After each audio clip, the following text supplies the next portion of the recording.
পিতামাতার ঔরসের মাধ্যমে দুনিয়ার বুকে এনেছেন।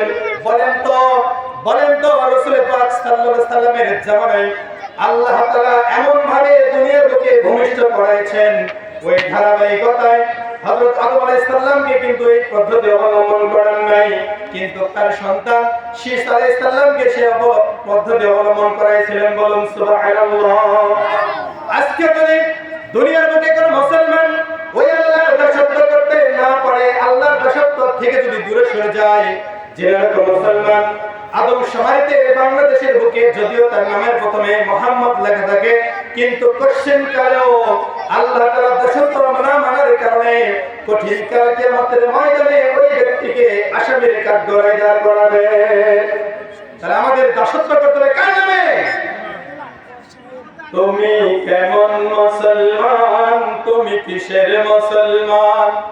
মসজিদের পাশে তুমি যাও গো সিনেমায়, কেমন করে বলো তোমায় মুসলিম বলা যায়? আছে না? এই কারণে আল্লাহ রাব্বুল আলামিন ঘোষণা করে দিলেন, ওয়া মা খালাকতুল জিন্না ওয়াল ইনসা ইল্লা লিয়াবুদুন। আমি দুনিয়ার বুকে একমাত্র জিন জাতিকে, মানব জাতিকে সৃষ্টি করেছি আমার গোলামি করার জন্য। বলুন সুবহানাল্লাহ। তাহলে আমরা গোলামি করব কার?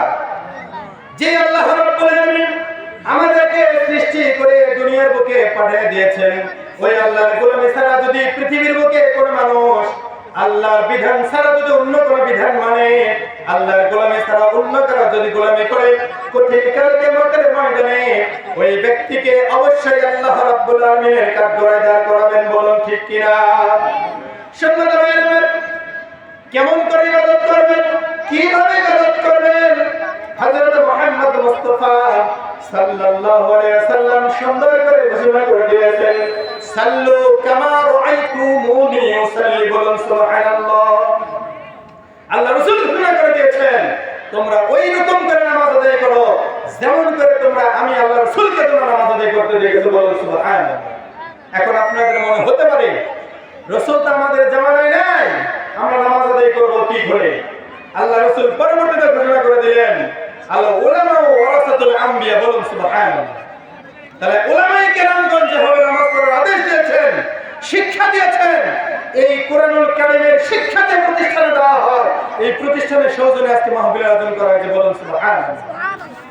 আল্লাহর নবী হযরত মুহাম্মদ মুস্তাফা সাল্লাল্লাহু আলাইহি সাল্লাম সুন্দর করে ঘোষণা করে দিলেন, খায়রুকুম মান তাআল্লামাল কুরআনা ওয়া আল্লামা। বলুন আল্লাহু আকবার।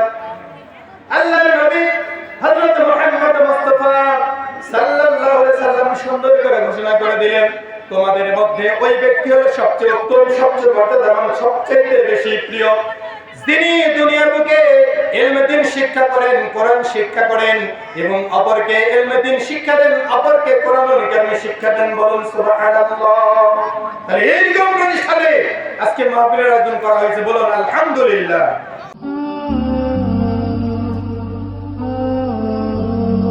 আর ইকরা টিভি।